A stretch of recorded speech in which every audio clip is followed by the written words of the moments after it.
Thank you, everyone. Welcome. My name is Bradley Ships. I'm with the Outagamie-Wapaka Library System, and we are hosting the webinar today. But the webinar is brought to you by the Youth Services Section, or YSS, of the Wisconsin Library Association. So today's webinar is YSS Showcase Presents All in the Family. We have 3 panelists who will present today. And I'll let them introduce themselves. There we go. Thank you, Karen, for advancing the slide there. Karen Wendt, Ann Hardinsky, and Heidi Peiler, and they will be presenting today on incorporating family activities into your youth programming. I am recording the webinar. If you have questions, please use the questions feature in the GoToWebinar dashboard, and I will be monitoring the questions. We will take questions after each presenter, so you'll have a chance of 3 or 4 different chances today to ask questions. Again, please make use of the questions portion of the GoToWebinar dashboard to submit your questions. And you can ask technical questions there too if you're having sound issues. I will be monitoring that and answering those technical questions along the way. So without further ado, I would like to turn the presentation over to our first presenter, Karen. Please take it away. Thank you. Well, hello everyone. I'm really happy to be here and to have been invited to participate in this webinar. It's my first webinar ever. And I'm used to standing in front of crowds of people, so this is kind of unusual. But the Monona Public Library is a medium-sized library. We have a population of about 7,500, maybe almost 8,000 now. And we have no room to grow. We're completely surrounded by Madison. But we try to be a big library with the kinds of things that we do. We offer over 400 free programs annually, including more than 200 story times. We have a play area, really beautiful play area with educational toys, and we have art packs and read and play packs and leapfrog kits. We have lots of things for different ages of the family. We have quiet reading areas, we have touchscreen computers, and we have parenting resources collection. I'm the Youth Services Coordinator here at Monona Library. I work 32 hours a week, and I have an 11-hour assistant who helps me with a lot of computer stuff, and last year he started doing some programming for tweens and teens. He's the one running our book festival this year. And I have an LTE at the time because we're trying to hire a youth services librarian for 20 hours. The first event that I want to talk about with you is Telebration. And Telebration is a word that confuses a lot of people. And so you can see on the poster that we renamed it Make Some Noise, Telebration of Storytelling. And it's a night of storytelling that's celebrated worldwide. So it's an international event. You can find a website about it. And I think I have a link there, so if these slides are provided for you later, you can link to it. But if you just type in Telebration, you'll find it. You can do Telebration no matter whether you're a bookstore or a school or a small library or a big library, and you just have to make it work for you.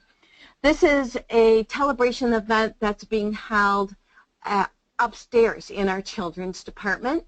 And you can see that this one we did gear it for, we call it Storytelling for Little Wigglers.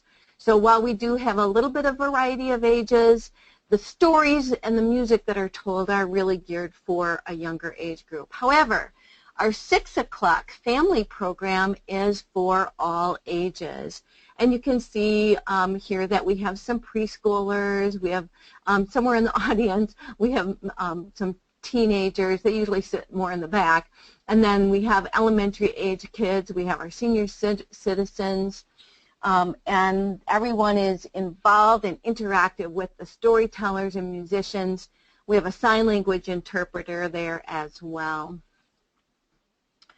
So our 6 o'clock event is a program that we really encourage through the schools as well. So a lot of times I do outreach to the schools in November to ramp up some business for people to attend this. I encourage you to try it and see if it's something that works for your library. It could be a smaller event with 1 or 2 tellers. We usually have anywhere from 4 to 6 tellers involved in our program. A little bit about, oh, here's another picture of the room where we do our Telebration event. And you can see in the picture a wide variety of ages there attending the event. So that's real exciting. I started this back in 2008 after I attended a festival, the Illinois Storytelling Festival, which doesn't run anymore. It's not a real expensive program depending on your ability to connect with your storytelling audience.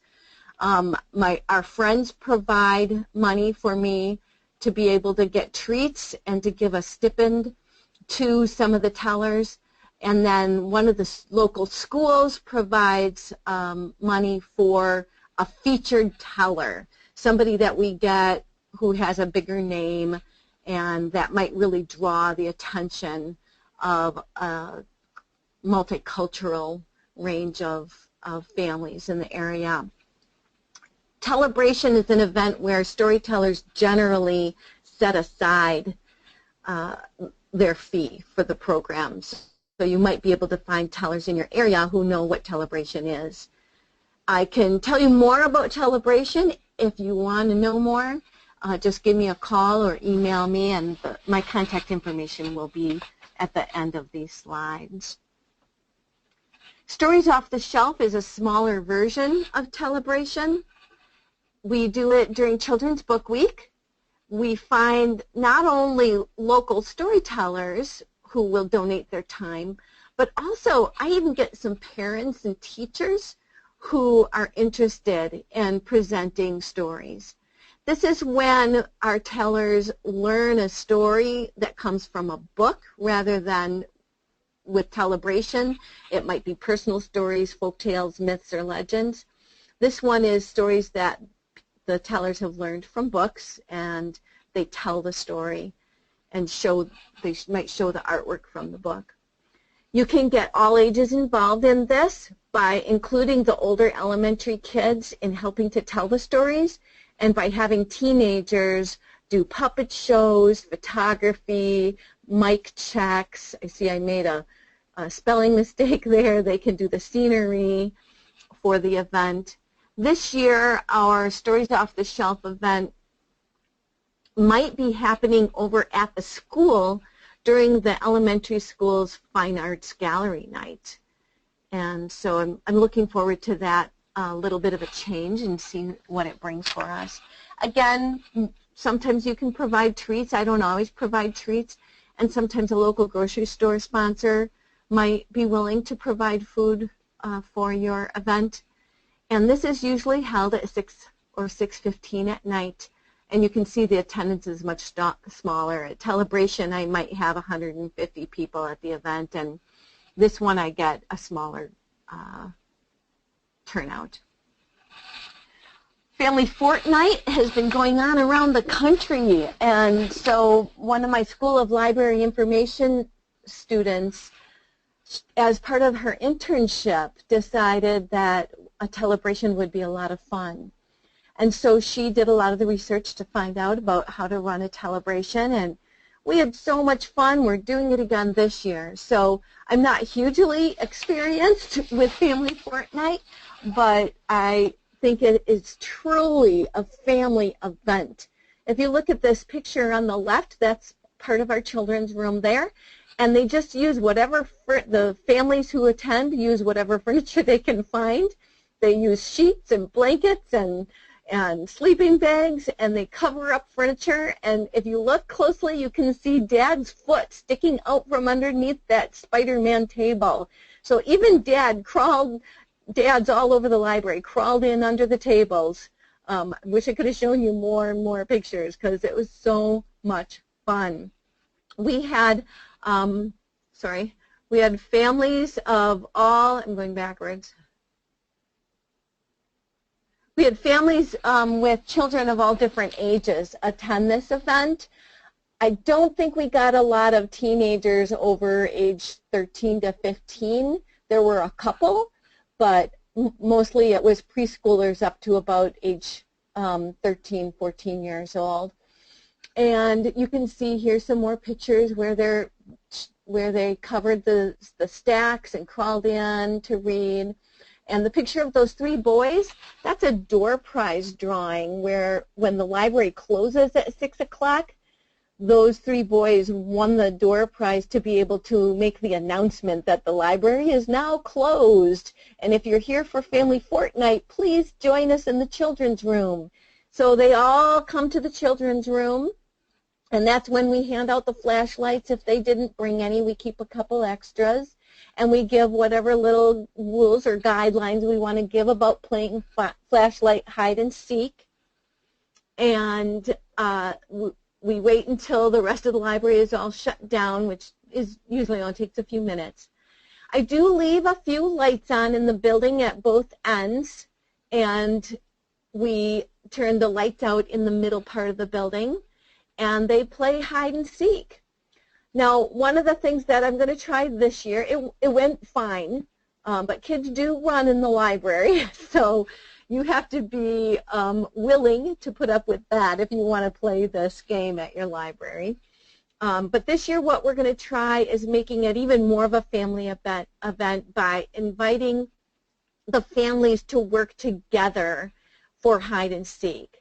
Last year they all just played hide and seek. Some of them went to hide, some of them chose to seek, and there was very little guidelines for them from us. But this year we're going to invite them to work together and maybe get 2 families to work together and send an adult and a child or 3 out to hide, and then the other adult with a couple of children will be the ones with the flashlight, and they will go and seek their family group instead of just anybody that they find. So if they find somebody that's not their family, they ignore that person and they go off and continue to try and find their own family members. I do walk around with snacks during the reading. We start this at 4 o'clock in the afternoon, and families start arriving, and they can arrive any time before we close at 6 o'clock. And at some point during the evening, I walk around and I hand out little Dixie cups with treats for the families, and I take pictures. Otherwise, it's very quiet. Once they get their fort built, they're just reading together. Here's a few more pictures of some of the forts. There are people inside of all those forts. There are whole families under those forts reading away. There is a link here, Meet the World's Leading Expert on Why Kids Build Forts. So it just talks about the developmental benefit of the library being a role model for fort building. This is a chance to showcase different parts of your library, because if you have, I don't know what your library looks like, but for our library, they come up the stairs into the library, and if they're coming to the children's room, they turn right into the children's room, and that's it. So this gives them a chance to go visit all the different parts of the library. So here's a few tidbits about Family Fortnight. Again, it's fairly inexpensive, $50 to $100 for the treats. There's no cost for any other programming supplies because the family brings everything, except for I do provide a couple of flashlights in case somebody doesn't have any. And then we usually sometimes trying to find a local grocery store or restaurant to provide our treats, and that helps us get it down to a 0 expense. Some of the other events are meet and greet events, and this gives the families opportunities to come and meet members of the community. We have all ages of children who attend these meet and greet events. It gives them an opportunity to learn and explore about different members of their community. And we often do get new people who've never been to our library before stopping in at the front desk to get library cards. Here's a bunch of different ages of young children playing with teenagers, and I even joined them for this game of Ultimate. Story Walk, if you haven't heard about it, please do check it out. Some libraries put a story walk up and it's the featured event. We use our story walk as part of another event. So this was an obstacle course and we had a story walk set up. And here you can see a preschooler and a teenager walking through the story walk and reading it together. These are, over on the right are two sisters of different ages reading the story walk together. These boys were having a lot of fun. They did the story walk, and this was the last part of it where they got to use the hula hoops to match up with Eric Carle's book. So story walk is a great way to get families to be outside together reading books, and there's information here for you of how to find out more about story walk, and feel free to write me about how we did ours.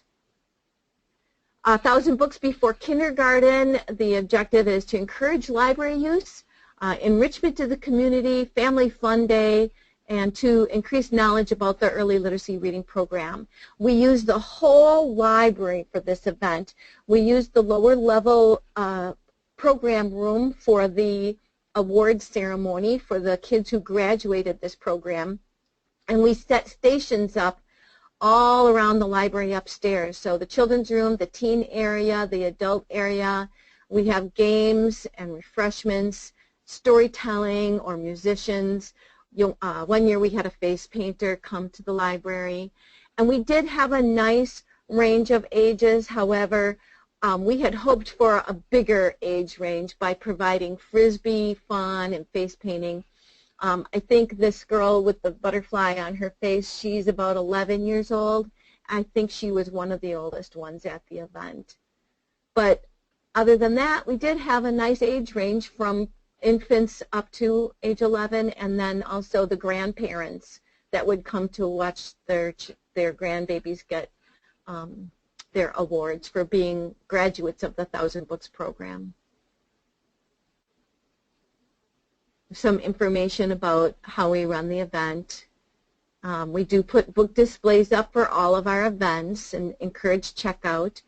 Sometimes we'll do door prize drawings based on the circulation of the displays. So we invite people to check out a book during the event, and they get a ticket to enter a door prize drawing. International Dot Day, we set that up for all ages, and that's just a drop-in program. We have craft supplies in the teen area, in the tween area, and in the children's room, and we invite them to just color a dot, and we hang it up in the library. One of our most fun programs for all ages is having a photo booth at our outreach events. We create a photo booth and we use it all year long. So in the background you can see that we used cardboard boxes. We used cardboard boxes to create the photo booth, and at an outreach event we had all ages from adults to, here's a baby, and we got some teenagers, and we just bring out all the random props we have for them to dress up. So it's your turn. I encourage you to use a planning document. Consider your space and the size of your library and how much staff you have. Delegate tasks, but make sure someone's overseeing it. Prepare well in advance. Identify community partners and make it an annual event, which will make it easier to do it again if it worked out for you. This is my contact information. Please do feel free to email me. Email is the best way. And I hope to answer all your questions. Thank you, Karen. We do have a couple of questions that have come in. I just want to remind everybody, if you would like to ask a question, use the questions box on your GoToWebinar dashboard, which you might have to expand by clicking the white arrow with the orange background to make your dashboard expand so you can find that question box. We have two questions that have already come in. From Joe, is there an age limit for Family Fortnight? No, absolutely no age limit. That's why I decided to put it on this list of things to do, even though I've only done it for 2 years, because it was so perfect. We had families with toddlers, babies and toddlers who came. Even if that was their only child, if they only had like a 8-month-old, they still showed up. They did not always stay for the flashlight tag if they only had babies or toddlers with them. And then we also had teenagers who attended the event. And so we had a nice wide range. There was no age limit. Okay, thanks, Karen. One more question has come through from Lynn. Do you have a staff member take photos at the photo booth? Yes. If we have the opportunity to have 2 staff members at the photo booth, one of them will have, usually we use our own cell phones. If you have a library camera, that would be fantastic. I hope to get one someday. But right now we use our personal cell phones to take pictures. But we also encourage, of course, the families. And nowadays everybody has a cell phone, so they take pictures. And sometimes they'll send us pictures of their family. Okay, that's all I have for questions right now. Folks, if you do have more questions for Karen, you can still send them in. We'll do questions again at the very end. But right now, I'm going to change the presenter to Anne. And give us 1 second while we get Anne's slides showing. And there they are. Okay, take it away, Anne. Hi, everyone. I'm Ann Harjinsky. I'm the Youth Services Librarian at Kimberly Little Chute Public Library. We are a very unique animal. We are a joint library, but we do have 2 locations, one in the village of Kimberly and the other in the village of Little Chute. I'm talking to you from Kimberly today. And we have a service population of around 27,000. We have 1 library board. We have a smaller staff. We have 3 full-time positions, me as Youth Services Librarian, an adult programming librarian who occasionally can help me with programs, and our director. And we have 14 part-time desk staff who each work about 20 hours per week, and we all split our time between both locations. So sometimes with us, the logistics of having 2 buildings can be a little tricky with programming, but we make it work. All right. Well, January's coming, and, you know, January be kind of like this. It's long, it's dark, it's cold, it's dreary. It's my birthday month, and I still feel that way. So we're trying to say, what can we do to make not only January go faster for us as a staff, but also to help our patrons, you know, encourage them to get out of the cold a little bit. So then we decided we would develop a special winter reading program. And in case you feel a little post-traumatic stress from summer, this is really a lot more low-key than summer. And it's worked out really well. We've been doing it for the last couple of years. And we decided to go the fun route, make it like bingo style to keep it easy, because look at this, you can tell from this wonderful lady how fun it is to play bingo and the excitement of getting to bingo, which I hardly ever get to show bingo when I play. But anyway, she looks like she's having a good time.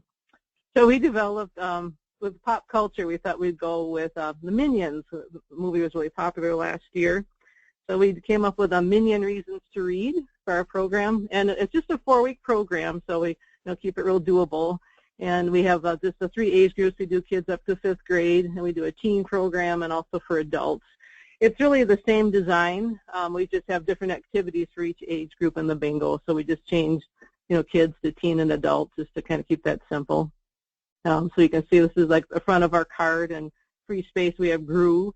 And then this is just the back that just explains briefly for patrons how to play. And again, it's just through the month of January.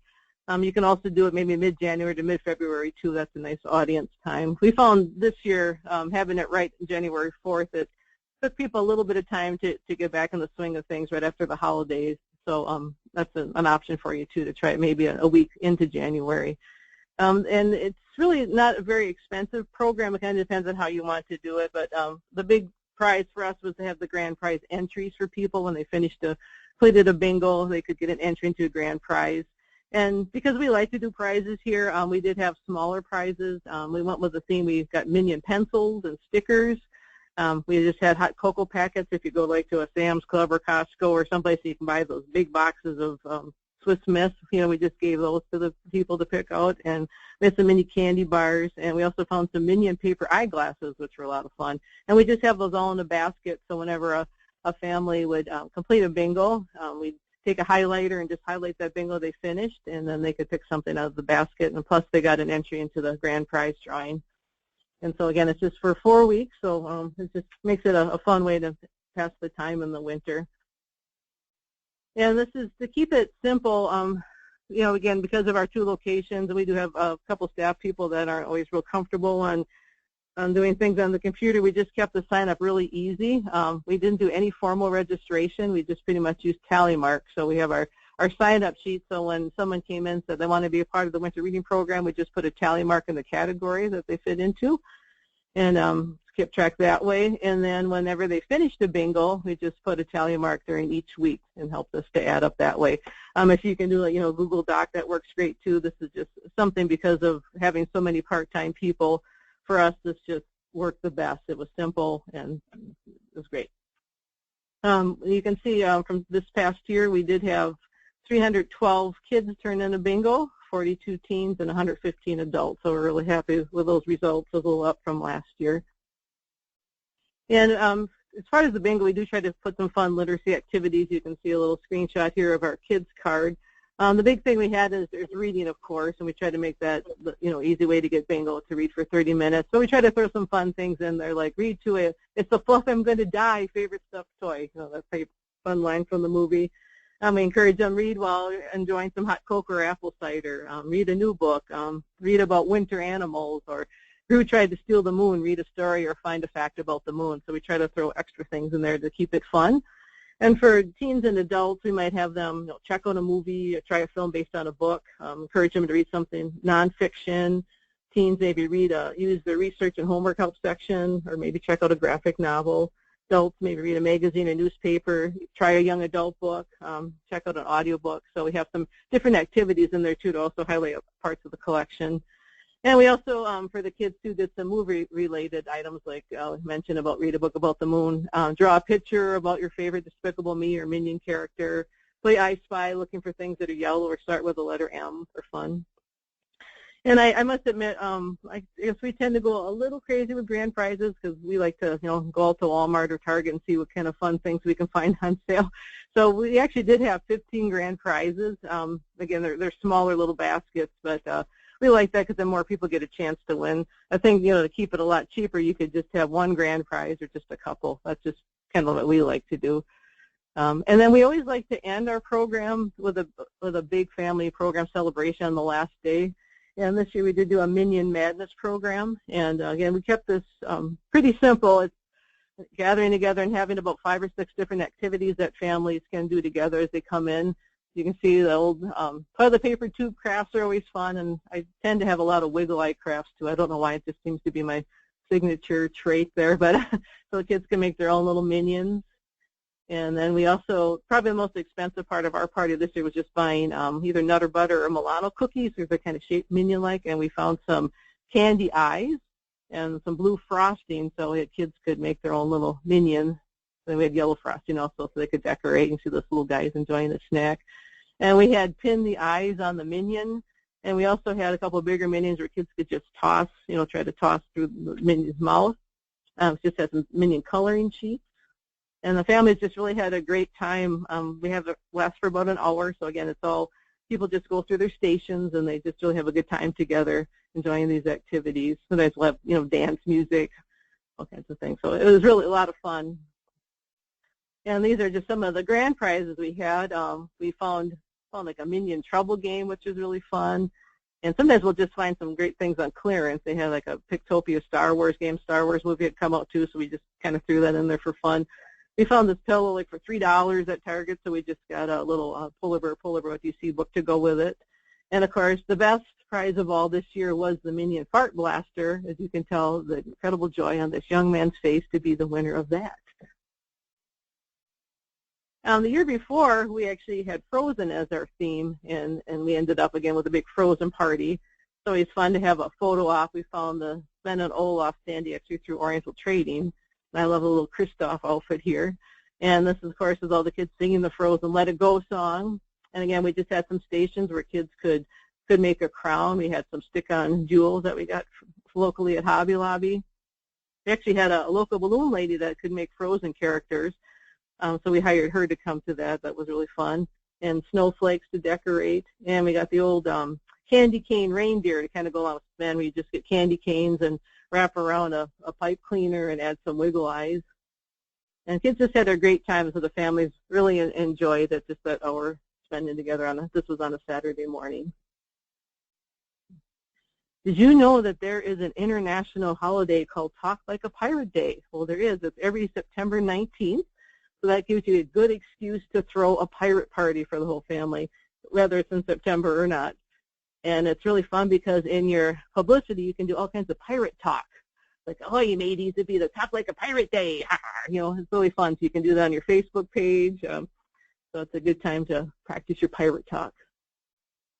And we had, again, just very simple games. We did this one just right in the library. I was fortunate we had a grandpa that made this fantastic pirate ship for his granddaughter's 3rd birthday, and afterwards they did donate it to us. So we had this fabulous pirate ship. But you don't need anything that elaborate. We had one time just had like a standee, again, of a pirate. And that's always fun. The kids love to dress up for that. And it's just something simple like walking the plank, just having a board. We've got some plastic tablecloths, found some of our under-the-sea puppets. We had an alligator, just kind of lay those out. Kids had a great time, even some adults just walking right across the plank. Always encourage costumes, so we did have some parents that really like to dress up too, so that was fun. Of course, we showcased our pirate tales. We gathered together, first of all, and had a couple pirate stories and a fun pirate song. And then again, we have the stations that people could go through. We did have the crafts. One year the kids made parrots. This is the wiggle eye, there it is again, and gluing feathers on the parrots that are cut out. Kids had fun doing that. Year before we did make pirate hats.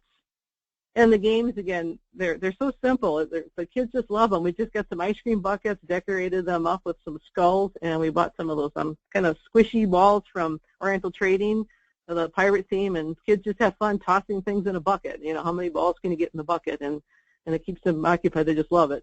And we also had a temporary tattoo station, so we had a couple of volunteers come, and they put temporary tattoos on the kids. And we did have snacks. Again, that's optional if you want to do that or not. One year we did get pirate cookies from a local bakery that might have like a parrot on it or an eye patch. And one year we went with hardtack, and we got saltine crackers as hardtack, and then root beer as grog, and just had crackers and root beer out on the table. So that was really fun. We've done that a couple of years, and again, families just really like it. They have a great time. And then you get a chance to do your great pirate jokes, like, why are pirates so mean? I don't know, they just are. Okay, we'll go on from there. Another great night we had at the library was Galactic Adventures Night, and this is when we had Star Wars characters come. I actually felt guilty getting paid this night because it was just so much fun. We had the 501st Legion come, and they're the bad guys. You would have to call them, I'd say, quite a few months in advance. Actually, there's a website, the501st.com. They're not in every area. We're fortunate there was a few people that lived around the valley here, and they had a great turnout. It was so much fun. We had stormtroopers and some of the sand people. We had a little Jawa, just all different characters I wasn't even that we're familiar with, and they were just so fun. They interacted with the kids. They even came in the library and were checking out books and things. It was just really fun. They just were very interactive. And it's all charity-based, so they don't charge to come to the library.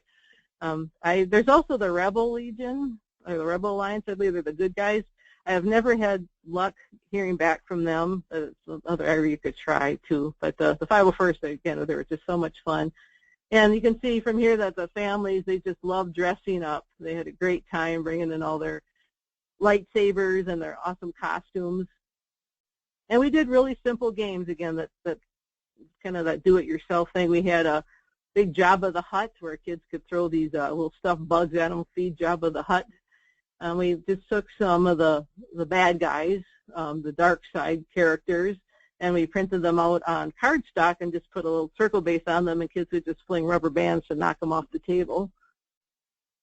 And then we picked up a couple of these pincher grabber things, and then the kids, we just set out blocks and Legos, and kids just practiced being a droid using their droid arm to so they could pick up and stack things. And you can see some of the 501st guys were getting involved with that too. And then just something simple and fun is use the Force Jedi training, where we take pool noodles, we cut them in half, we put some of the painter's tape, or you can get duct tape on the end, and then just blow up some balloons and just cordon off a little area. And kids just had a great time. You can see even some of the big kids over here. Again, our teenagers, and they're just pop in, see how many times they can keep the balloon up in the air with their pool noodle. It's just like sort of like Luke Skywalker's training. That was a lot of fun. And just, again, a few more pictures. Again, it's just a great family event. I mean, it's a night. I could not believe all the dads that came. It was really exciting to see. There were just so many of the they're bringing their inner kid out. They just really loved it. So it's a lot of fun. Again, you don't have to get the Bible first in. I think just having people dress in costume and having different activities just really makes it just a great fun night at the library. One craft that was great for the older kids and elementary age and up are the QB crafts. And I got the websites here. This is the C3PO Lego version. I would encourage you to have them cut out ahead of time because they're a little meticulous, but they're nice because they fold up without using any tape or glue. The kids had a great time putting those together. And I also found a QB craft with Darth Vader and the Stormtrooper that are available too. So that was a lot of fun. And event we just did this year for the very first time was our Party on the Plaza. We in Little Chute, we have a cement area that's just right across from our parking lot. There's a windmill that is right across the parking lot. Little Chute's known for its Dutch heritage, so they built a big windmill.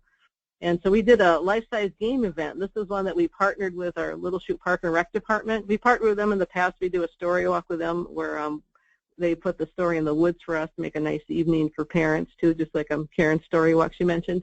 And so they partnered with us to do the game. So it was just, again, this was just one of those events that was fabulous. We had, I think, over 500 people come that night, and it was so fun. We got a lot of great comments. Just a great night for families to come together and play. One of the games that the Park and Rec came up with was Kerplunk, and it was just fun, just so simple. It's just getting chicken wire, finding some of those jumping pit plastic balls, and getting the green plastic tomato stakes, putting them in the chicken wire, and then just having some buckets here on this wooden stand to catch the balls as they fall. And you can see just all ages were having a great time. This is my contribution as a library.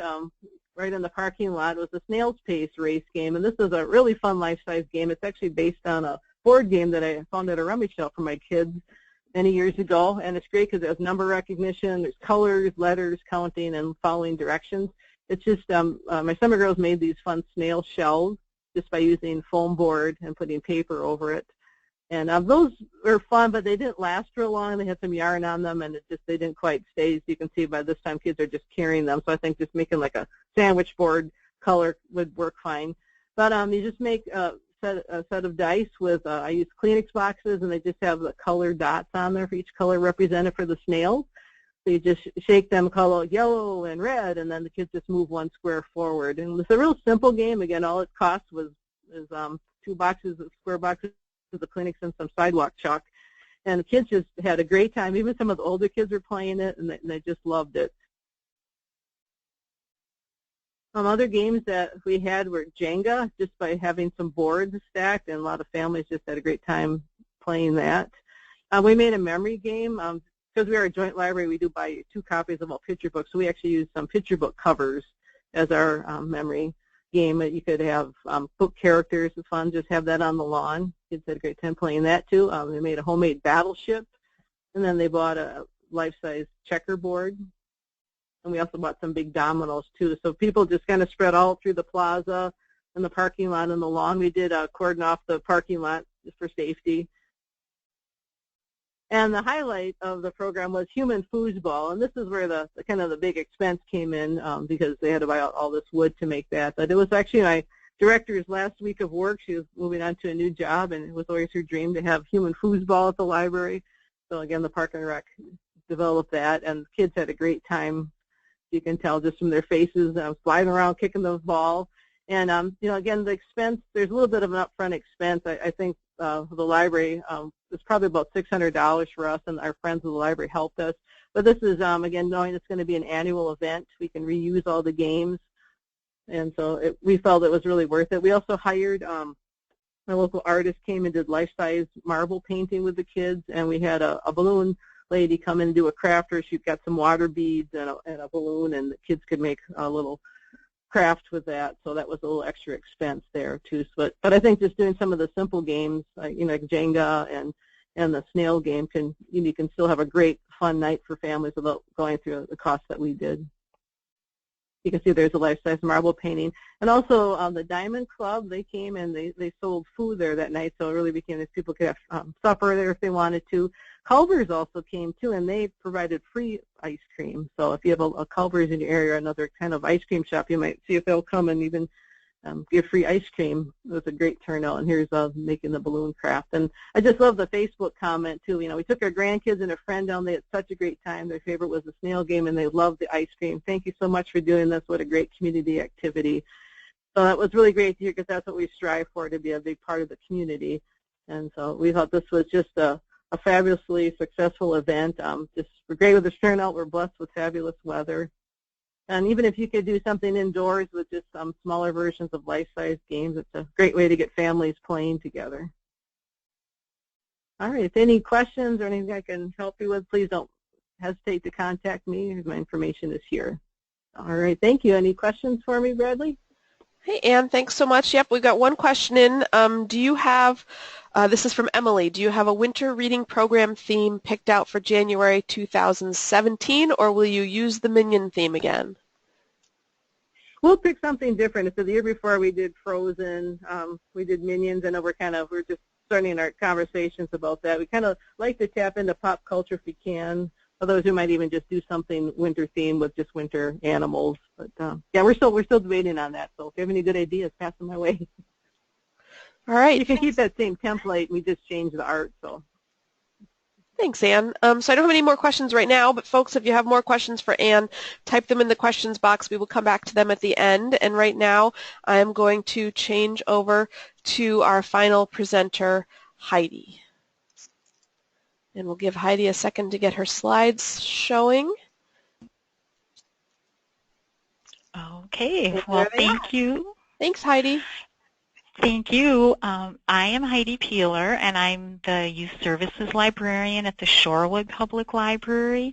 Shorewood is in the Milwaukee County system. We are the first suburb north of Milwaukee between the lake and the river. Even though we're a small community, a little more than a mile square, their population is 14,000. So it's a very dense community. We are the busiest library per capita in the Milwaukee County system. 80% of our residents have library cards, so we're very happy about that. And the other very special thing about Shorewood is its diversity in terms of economics and educational level and culture. We have 33 native languages that are spoken in the Shorewood schools. So it's a very interesting community to work in. I was asked to talk about some of the big events we do, and first of all, sort of the why do a big event. It is a lot of work, it's time, it's effort, it can be a lot of money, but there are so many positives. We can reach more families and attract non-users to the library with big events. It allows families with children of varying ages to have a great library experience together. It's a wonderful way to promote other library programs and services while you have this big group at your library, and to showcase your library to the larger community, to people who might not really have a sense of who you are and what you do. It's kind of your time to show off. And we do a lot of partnering with our big events, so it's a great way to build and strengthen community relationships. So our biggest event is our summer celebration, which is held late in July, 6 to 8 o'clock in the evening. We started it in 1998, the year of the sesquicentennial. At that point, we just had about 200 people who came. We had an free ice cream sundae bar. We had little trolley car rides around Shorewood and some children's activities. Since then, it has grown quite a bit. We now have 600 to 900 people who come a year. It's funded by our Friends group, and right now we have a budget of about $2,000. We partner with a lot of groups and a lot of community organizations. And we have a lot of things that go on that night. We still, thanks to Culver's and the Friends, we have a free Sunday bar. We also have a local store that donates bananas and strawberries, healthy foods, to our Sunday bar. We have live music as a part of it now. The last few years we've had the band Frogwater play, and they're really crowd favorites. We have games set up for the kids. We still do trolley car rides. We have a woman who's involved with the Historical Society who actually designs little 15-minute tours and gives talks, and she's one of those people who not only knows every date and every fact, but she knows all the anecdotal stories. And those are incredibly popular, as you can see from the long line of people waiting for the trolley. When we can, we have the Sheriff's Department bring their mounted horse unit, which is another crowd favorite. And then we have a lot of sort of homegrown, do-it-yourself children's activities. We have volunteers who do face painting and balloon twisting. We do a lot of different, a whole game area. And whenever we can, we invite the Milwaukee Brewers Racing Sausages, which are always a huge hit and a big draw. Then we have a drawing and pull names, and twice during the time that they're at the celebration, we pull 5 to 8 names of kids, and the police block off the streets for us so we can have sausage races in the streets. And it really has become now, the summer celebration has become a real tradition in Shorewood. People are already asking me when next year's events will be. We have businesses and other organizations asking if they can come and set up tables or information. Generally, we say no because we want it just to be a celebration of community and a fun night. We don't want a lot of promotion going on. We don't want to have people feel pressured at all. We just want it to be a really fun party night, and it has been. This year is only the second time in all these years that it rained, and the storm started in the middle of the celebration. So we had just a few minutes to quickly move everything inside, but even with the bad weather, we had over 600 people. So it's one of the highlights of our year. And one of our winter highlights is our Dr. Seuss celebration, which we usually hold the Saturday before or after Dr. Seuss's March 2nd birthday. We started the program with Dr. Seuss's 100th birthday, and since then we've gone through a few different versions. When we first started it, we did it completely as a celebrity read-in, and we just asked people to pick maybe a section of a favorite Dr. Seuss book, read for about 5 to 10 minutes. And all our celebrity readers were such huge Dr. Seuss fans that they all decided to read the entire book. And the celebration lasted for over 2 hours, which was a little long for some people. We did also have birthday cupcakes and some music from Seussical the Musical. But we decided to change that a little bit. We tried doing read-ins where we had celebrity readers throughout the day, but the emphasis was on our patrons reading. That didn't work as well as we wanted it to, so we have sort of gone to now, again, the station idea of we have a few celebrity readers, 3 or 4 celebrity readers, start by reading a favorite Dr. Seuss book. As you can see, we had Roscoe, that Admiral's mascot, and since he can't read, we are helping him out there. We do a Dr. Seuss trivia contest, and then he holds up fingers for is the correct answer 1, 2, or 3, and the kids help by shouting out answers to him.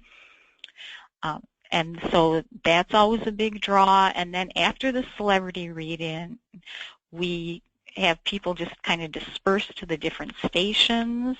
We have a game area, again, very homegrown. You can see one of the most popular games is Pin the Mustache on the Lorax, Green Eggs Golf. They can go fishing for 1 fish, 2 fish, red fish, blue fish. We also have the places you can go hula hooping, Yertle the Turtle Stacks. We have a snack area where they can put together their own green eggs and ham cookies. We have crafts they can do. They can make a Thing 1 or Thing 2 hat, or they can make a Cat in the Hat hat. One of our very talented staff members made our Thing 1 and Thing 2 here, and people take a lot of time taking pictures. Actually, some of our celebrity readers have taken their picture in there. The year we had Nicole Coughlin, they talked about it on their morning news program all week. They made that their Facebook cover, and so the library got a lot of great publicity from that. Also, we have a very talented balloon artist, and so the bottom pictures are just for fun. She's created just about every Dr. Seuss character you can think of in balloons for us, and they actually last a week or two, so it's a fun way to decorate the library, make it more festive, and to celebrate Dr. Seuss. I know we're getting short on time here, so we'll move on. We've also done a community play day, and play stands for play, literacy, and learning activities for you and your young children. It's based on the Brooklyn Public Library's Brooklyn Play Date. It started with a mini grant from the Early Literacy Community Development course that was offered a few years ago, and it's set up to model ways to play that develop early literacy skills for children. So we have different stations, all based on the 5 practices of early literacy or just ideas for sensory play with young children. So in the first picture, that's our singing station. We had examples of musical instruments that you could make at home, and then families could make tambourines. The second one, we had puppet making, and then we had just easy to make puppet theaters out of cardboard boxes where the kids could then put on their puppet shows.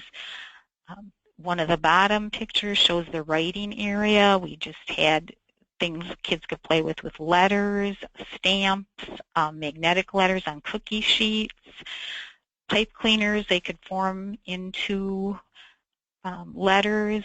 We also had samples of books people could make, and kids were able to make their own counting books. We had just areas, all things that were either recycled or things you have at home in your kitchen. One of the favorites was the unsand box, which is just shredded paper in a big cardboard box. And we also had some community partners with us. A natural food store came and set up simple, healthy snacks that you could make with your children. And the North Shore Health Department was there with information for families and information on car seat checks. And they actually went out and reinstalled a few car seats for people. They actually went out into the parking lot and were helping people with their car seats. So that is an activity that we will continue, maybe in a slightly different format. In Brooklyn, they want it limited to just families with young children, so they do it during the week. We chose to do ours on a Saturday, and as you can see, we had some older kids, but they were very involved and had a lot of fun. Every family that came got a bag of information, one of the Demco fun, colorful Eric Carle bags, and we filled it with things like the Growing Wisconsin Readers brochure, the American Library Association Every Child Ready to Read brochure, the Reach Out and Read. They have an early literacy milestone chart that we printed out. We had book lists, we had library information, so that every family sort of left with a resource kit. And then we started a Makers Fair 2 years ago, and when we first started it, we thought, oh, if we got 40 people, we'd be happy. We had 120 people, and we actually had requests for people that we start doing it on a monthly basis, which we haven't done, but we are doing it annually. We had some partners. Home Depot came, and with all the high-tech things, one of the favorite spots was the Home Depot woodworking area. We had Brown Dog Gadgets, and then last year Coder Dojo come and do some coding. In the picture that you see here on the bottom, they're using conductive tape to make greeting cards that light up. We had people of all ages come. The Ghostbusters, the Wisconsin Ghostbusters will come out to programs like that for free, and they are a lot of fun. They take their work very seriously, but they were a big crowd favorite. And then we do a lot of stations ourselves with circuits, we had, as you can see, the Makey board, so people could play the banana piano, which they loved. For younger children, we got marshmallows and straws and craft sticks, so they could do some building. And again, that was a big hit. We also do an annual Halloween program, which is coming up. We do it the Friday before trick-or-treating day, because even though there's no teachers convention anymore in Shorewood, that's a day they don't have school. We get big turnouts for that. Again, we do the station idea. I think with any big program, the idea of having different stations or areas is always helpful because it breaks the crowd up and lets people kind of move at their own pace. So we haunt the hallways downstairs, and kids can trick-or-treat at different doors. We have a snack. It's a cookie that they put together. Our cute little witches there are making spider cookies out of pretzels and Oreos. And then we have a game area that we have a little haunted mini golf course. You can see just a beanbag toss, and we always have a craft area with that.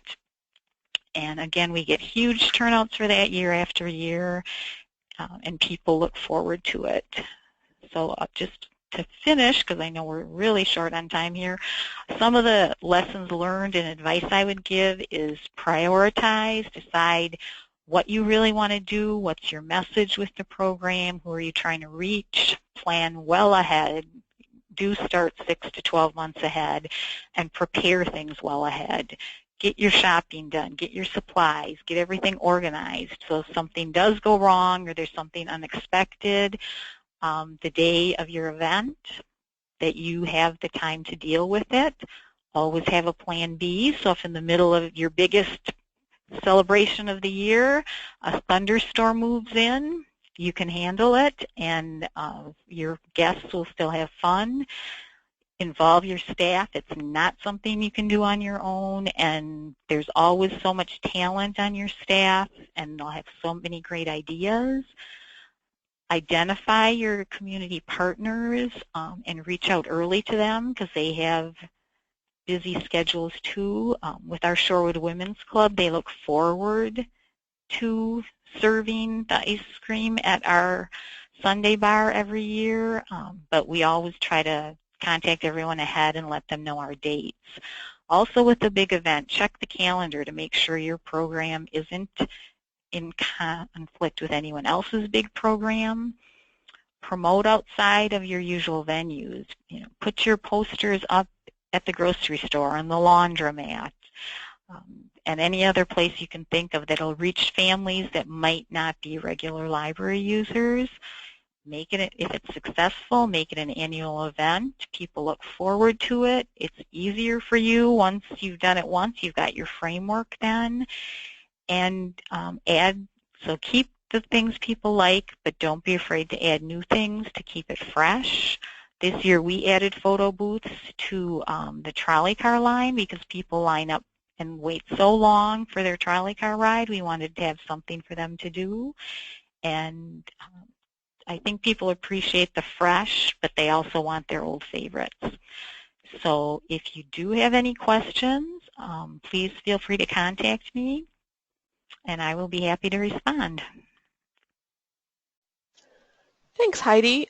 We do have a couple questions that have come in, so for those of you who can hang around for a couple extra minutes, we'll answer those. First question was from Judy. How do you know how many items or supplies to buy when you have 600 people at the summer celebration? We have a very good relationship with our Culvers, and they're about, I'd say, 8 blocks away from us.